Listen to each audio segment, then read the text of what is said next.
Have you ever noticed how often we use the word natural as if it's automatically a good thing?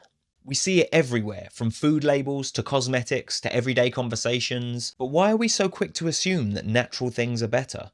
And what do we even mean when we use the term unnatural? In this video, I'm going to be exploring these ideas, and I'm hoping that by the end, you'll understand why I think we should probably stop loving nature.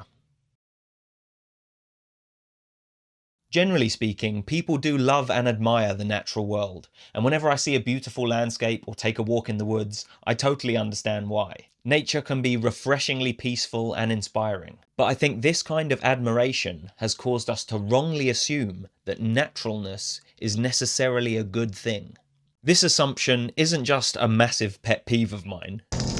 Jesus Christ! It's actually a common logical mistake known as the appeal to nature fallacy, or the naturalistic fallacy. The mistake occurs when people assume something is good or healthy if it's natural, or bad or unhealthy if it's considered to be unnatural. And I think most people intuitively do feel like this is the case. But when you actually stop and think about it, that's obviously not true. Deadly diseases, poisons, and earthquakes are all natural, yet none of us want to celebrate these things. Meanwhile, plenty of unnatural things, like vaccines, medicines, and clean water systems, have improved billions of lives.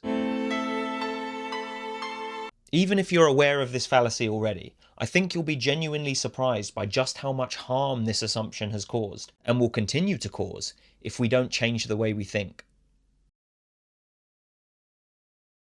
This fallacy isn't just a benign logical mistake, it's had real consequences throughout history. Interracial relationships were once condemned because they were thought to be unnatural. And even today, some people still oppose same-sex relationships and mistreat the LGBT community for the very same reason. Obviously, it goes without saying that these relationships and sexualities are natural, but even if they weren't, why should that matter? The only reason it matters to some people is because they've fallen for the naturalistic fallacy and end up valuing naturalness over the actual well-being of other human beings. Just to put into perspective how nonsensical this way of thinking is, I'd like you to imagine what the world would look like if we applied this same logic to things like medicine and human health in general. This really fucking hurts. I'm not gonna lie, mate, your leg looks really bad. I think we might need to take you to the hospital.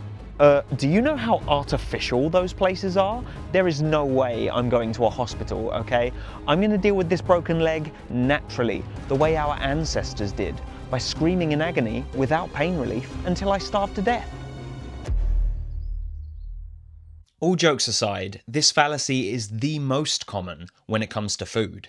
Not only are some natural foods obviously dangerous, like poisonous species of berries or mushrooms, but sometimes food can actually be made more nutritious by changing it from its natural state. For example, fortifying oat milk with vitamin B12 and calcium is a huge health benefit, which means that unfortified oat milk is actually less healthy despite being less processed. This obviously doesn't mean that all processed foods are better than natural foods. It just means that processing, or changing foods from their natural state, isn't necessarily a bad thing. What matters is how the food is processed, and how those specific changes are going to impact our health and well-being. Just like with ethics, the questions we should be asking ourselves are we harming ourselves by doing this? Or are we harming others? This same mistake holds us back when it comes to animal ethics. Billions of animals are suffering in factory farms and slaughterhouses every year, and many people defend this by pointing out that humans have eaten meat for thousands of years, and so it's natural for us to kill them for food. But murder, infanticide, and even sexual violence are all parts of our natural history too. Does that make these things ethical? I think it's clear that what actually matters is whether or not our choices are causing unnecessary harm or not. And today, with all the plant-based options available, most of us just don't need to farm animals to survive or thrive, which means that continuing to do so anyway is unnecessarily violent, regardless of how natural it is. Our love for nature also affects people's attitudes towards cell-cultured meat, otherwise known as lab-grown meat. which is real animal flesh, but it's produced by growing cells rather than by slaughtering animals. If this becomes widely available in future, it could massively reduce the amount of animal suffering and environmental destruction caused by food production. But, of course, just like with plant-based meat alternatives, many people are reluctant to try or even support these developments because they're not natural. Before I move on, I'd like to briefly mention that this fallacy is influencing debates about whether or not humans should interfere with nature to help the well-being of wild animals, which is a very complicated topic and I definitely don't have enough time to fully explore it in this video. But I will say that I think our love for nature is holding us back when it comes to this issue too. So if you'd like me to share more of my thoughts on this topic in a future video, let me know in the comments.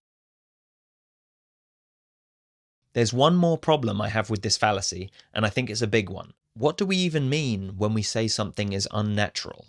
When birds build nests or beavers build dams, we call these things natural. But when humans build houses or cars, we call them unnatural, even though all of these examples are just conscious creatures constructing things from materials in their environment. Basically, human houses are just beaver dams with extra steps. To me, the line we draw between natural and unnatural things seems pretty arbitrary, which makes the naturalistic fallacy even more unreasonable, because we're basically trying to distinguish between two categories that don't even really exist. And then we let these imagined categories influence our ethical decisions.